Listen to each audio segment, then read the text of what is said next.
क्या आप यकीन करोगे, इतने कम बजट में और बस एक दिन के अंदर हमने पूरा उज्जैन घूम लिया। सभी को जय श्री महाकाल। ये हमारा एक छोटा सा उज्जैन ट्रिप का व्लॉग है, जिसको मैं आप सबके साथ शेयर करके ये बताना चाह रहा हूँ कि आप बस एक दिन में पूरा उज्जैन एक्सप्लोर कर सकते हो। सुबह की महाकाल आरती से लेकर शाम की माँ शिप्रा नदी तक की आरती, वो भी इतने कम बजट में। इस व्लॉग में सब कुछ क्लियर हो जाएगा आपको। Travel, food, temples, stay and all. हम दोनों भाई तो आ ही गए। हमने सबसे पूछा ही था, ऐसी बात नहीं कि भाई ग्रुप को पूछा, हमने हमारे सारे ग्रुप से पूछा था। उनका मन नहीं जाने का तो फिर क्या बोल सकते हैं। अब हम दोनों भाइयों का तो मन था और महाकाल का बुलावा आया था, दर्शन करने तो जाना ही पड़ेगा। हमारी ट्रेन आने में कभी आधा घंटा, 10 मिनट डिले है, तो मानो आधा घंटा तो लगेगा ही लगेगा। और स्लीपर क्लास में इस बार हम ट्रेवल कर रहे हैं जयपुर टू उज्जैन। हमारी कुछ स्लीपर की लगी थी, मेरी लोअर है, लोअर बर्थ, और भाई की मिडिल बर्थ। वैसे तो दोनों एक पे ही रहेंगे, प्रॉब्लम की बात है।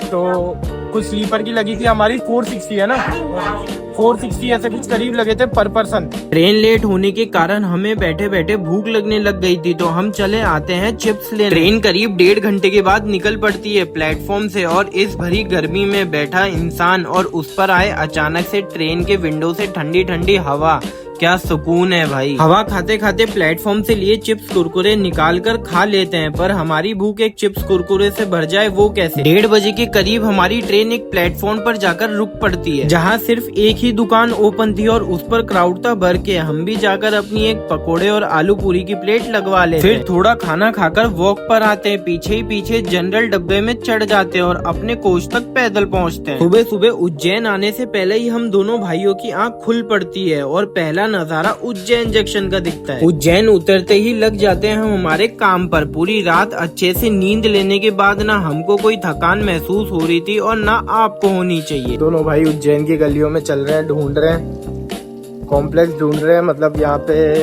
जो मतलब हाई फाइव जिसको वॉशरूम बोलते हैं, उसको यहाँ पे कॉम्प्लेक्स बोला जाता है। पब्लिक फैसिलिटीज नॉर्मली बोला जाए। फिर क्या, होटल को अपने ट्रिप से साइड करके पब्लिक वॉशरूम फाइंड करते हैं, जहां हमें नहाने वगैरह का सारा फैसिलिटी मिल जाए। यहाँ हम ओनली 20 रुपए पर पर्सन में बाथ एंड फ्रेश दोनों ले लेते। अगर आप फैमिली के साथ हो तो नॉर्मल होटल लेके फ्रेश वगैरह हो सकते हो। रेडी वेडी होके तो निकल गए। अब जा रहे हैं हम रेलवे स्टेशन वाली रोड पे, जो हमारे यहाँ से मतलब मानो 100 मीटर की दूरी पे होगी। वहाँ से पकड़ेंगे हम शेयरिंग ऑटो करेंगे और सीधा जाएंगे पहले काल भैरव, क्योंकि काल भैरव का ऐसा सीन है, जितना लेट होता जाएगा उतनी लंबी लाइन होती जाएगी। मतलब अगर आप मानो 9-10 बजे विजिट कर रहे हो ना सुबह के, तो मानो 2-3 घंटे तो मानो लाइन में ही लग जाएगा आपको, तो बहुत ज्यादा टाइम वेस्ट होगा। और पहले ऐसा माना जाता है कि जो काल भैरव जी है वो यहाँ के क्या है भाई, कोतवाल माना जाता है। तो कोतवाल जी से पहले हमको परमिशन लेनी पड़ेगी। हमेशा काल भैरव मंदिर के दर्शन मॉर्निंग में जितनी जल्दी हो सके कर लेना, वरना फिर पूरा दिन यही निकाल पड़ोगे। हम भाई यहाँ पे आए थे 8:30 बजे के करीब, 8:30-9 बजे के करीब, और अभी कुछ बज रहे हैं 10। आराम से दर्शन हो गए, मतलब मानो 1 घंटे के अंदर तो हो गए आराम से। बढ़िया, हमने बढ़िया दर्शन करे। रोशन भाई कितने आराम से हो गए दर्शन? बहुत आराम से दर्शन हो गए, बहुत अच्छा लगा हमें दर्शन करके। काल भैरव जी के दर्शन करके बहुत बढ़िया, बहुत अच्छा सुकून मिला। और बहुत मतलब क्राउड बहुत ही कम था। आधे घंटे में दर्शन करने में लगे और आधे घंटे हमने फोटो खिंचाया। 1 घंटा मान लो आराम से सारा काम हो गया, फोटो से लेकर दर्शन वर्शन सारे। और गर्मी इतनी है कि भाई हालत खराब है, तो थोड़ा हाइड्रेटेड खाना पसंद करेंगे। सही बात है ना? बिल्कुल सही बात है भाई। आप भी ऐसा ही फल फ्रूट वगैरह खाया करो ताकि हाइड्रेटेड रहो। और अभी आप देखो क्या क्या हमारे लिए चाट। हाँ जी भाई जी, लगवा लिया फ्रूट चाट। तो भाई देखो, हाइड्रेटेड रहने का सबसे बढ़िया तरीका या तो आप जूस पी लो या फिर ये फ्रूट्स खा लो, दोनों ही बेस्ट चीज है। महाकाल मंदिर के 2 एंट्रेंस है, एक कॉमन और दूसरा वीआईपी, जो कि आपको बाहर रोड से भी एजेंट के थ्रू प्रोवाइड हो जाएगा और आप ऑनलाइन भी बुक करवा सकते हो। हम गए थे कॉमन वाले से, जहां हमको मौका मिला भारत मंदिर के भी दर्शन करने को। हम महाकाल कॉरिडोर से पहुंचते हैं मंदिर के एंट्रेंस तक। आधा घंटा लाइन में खड़े होने के बाद यहाँ के गार्ड्स बोलते हैं फोन अलाउ नहीं है, और इस बारे में हमें भी कोई आइडिया नहीं था, क्योंकि हम फर्स्ट टाइम उज्जैन आए। फोन काउंटर पर जैसे ही पहुँचते हैं, वहाँ अलग ऊपर से इतनी लंबी लाइन पर कुछ कर नहीं सकते थे, तो हिम्मत करके और महाकाल से मिलने की लगन हमको अप्रोक्स 1 घंटे लाइन में खड़े होकर सबमिट करवा ही देती है फोन। एग्जिट हो गए, मतलब दर्शन वगैरह करके आ चुके हैं भाई। जो ये मोबाइल वाला प्रोसेस था ना इनका सबमिट कराने का, इसने बहुत ज्यादा परेशान कर दिया। उसकी वजह से थक गए, वरना इतना ना थकते। मंदिर पे तो इतना टाइम लगा, मंदिर में तो बढ़िया फ्लो था, दर्शन वगैरह हो गए, बाहर निकल गए आराम से।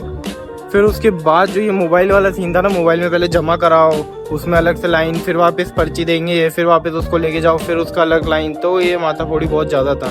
दर्शन करने से पहले हम सोच रहे थे कि भाई अगर 1 सेकंड के लिए, जैसे खाटू श्याम जी में होता है, वो लोग 1-2 मिनट में 1 मिनट में हटा देते हैं ना, 1 मिनट भी रुकने नहीं देते, वो उससे पहले हटा देते हैं। लेकिन यहाँ पे भाई आराम, यहाँ पे भी ऐसा सीन होता है, पर हम आए हैं ऐसे टाइम पे जो क्राउड ना एकदम आराम से तसल्ली से लोग देखते हैं, खुद को अच्छी फैसिलिटी मिल जाए, खुद अच्छे सुकून से आ जाए, उसके बाद दर्शन हो जाए। तो उनकी दर्शन सही से नहीं होते, और हम खुद को तकलीफ देंगे बाबा के पास आए हमारी बड़ी बढ़िया धूप से परेशान हो के भाई लस्सी जो कि श्रीखंड जैसी है वो, और यहाँ के पूरे इंदौर के ये खा रहे हैं। कैसा लग रहा है रोशन भाई टेस्ट?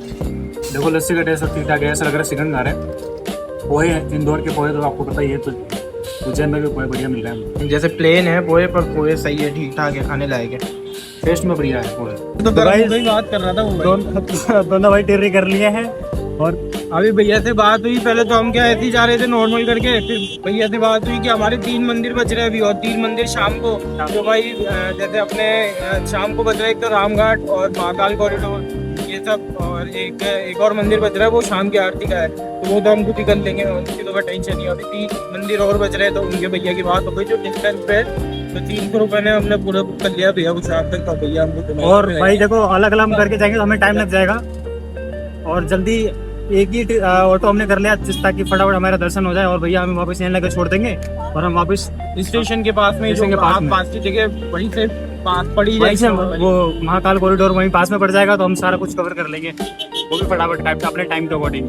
दोस्तों भैया हमें मंगलनाथ मंदिर के बारे में कुछ जानकारी देंगे। ये पूरे भारत और विश्व में एक ही मंदिर है, मंगल का 9 घरों में से मंगल ग्रह का जन्म स्थान है। यहाँ पर मंगल भगवान का जन्म हुआ। जब यहाँ पर शिव जी और अंकासुर राक्षस का घोर युद्ध हुआ, तो युद्ध के कारण शिव जी का मस्तक का पसीना गिरा धरती पर, और धरती माता के 2 भाग हुए। इन 2 भाग में महामंगल की उत्पत्ति हुई। शिव रूपंदा शिवलिंग विराजमान है। इनको शिव पुत्र और भूमि पुत्र दोनों के थे। शिव जी की सवारी देखते नंदी पर, या नंदी की जगह मिलेगी आपको भेड़ की सवारी, और भेड़ पर सवारी होने का कारण है कि मेष और वृश्चिक राशि के स्वामी मंगल भगवान अपने जो जीवन में 21 कार्य चलते हैं, इनका निवारण मंगल करते हैं। जैसे बोर्ड पर लिखे 21 कार्य: धन प्राप्ति, भूमि प्राप्ति, पुत्र प्राप्ति, शीघ्र विवाह, जमीन जायदाद, कोर्ट कचेरी, भवन भूमि, मंगल दोष निवारण, समस्त रोगों का नाश। इसे 21 कष्टों का निवारण मंगल करते हैं। मंगलनाथ जी के दर्शन करने के बाद अब ये लेके जा रहे हैं हमें कटकाली का मंदिर। भाई मंदिर बहुत पास में, ऐसा लग रहा है ठग लिया गया है। नहीं ऐसा नहीं है, बहुत परेशान हो जाते हैं, हमें टाइम हमारा नहीं बच पाता, हिसाब से है ना, उस हिसाब से सही परेशान हो जाते हैं। बस ये है कि अपने टाइम के अकॉर्डिंग हमें फटाफट मंदिर पहुंचे, दर्शन हो रहे हैं, तो हम बाकी और चीजें हमारी बाकी रहती ना, वो टाइमली हम कंप्लीट कर पाएंगे बिना किसी टेंशन के। ऐसा नहीं हो कि भाई बस के लिए लेट हो रहे हैं, इतने लेट हो रहे हैं, टाइम का अपना काम होगा सारा। बर्तरी का गुफा है, ये थोड़ा मिस्टीरियस बोल सकते हैं, क्योंकि इसमें थोड़ा अलग ही मतलब एक्सपीरियंस आएगा, जो अपन मानो 2 से 3 मंजिल नीचे डाउन जाएंगे अभी डीप देखते दर्शन कराते। सुबह से सारे मंदिर दर्शन करते करते हमें शाम हो गई थी, और लगभग सारे मंदिर कंप्लीट होने पर आ गए थे। तो भाई सारा मंदिर घूमने के बाद जैसा हमने सोचा था शाम को करेंगे सारी आरती, मतलब जितने जगह आसपास के वहाँ की सबसे पॉपुलर जो आरती है वो, जैसे सबसे पहला रामघाट उसकी आरती, फिर उसके बाद अपना ये हो गया हरदीदी माता टेम्पल की आरती, फिर उसके बाद चलेंगे नाइट शो देखने महाकाल कॉरिडोर।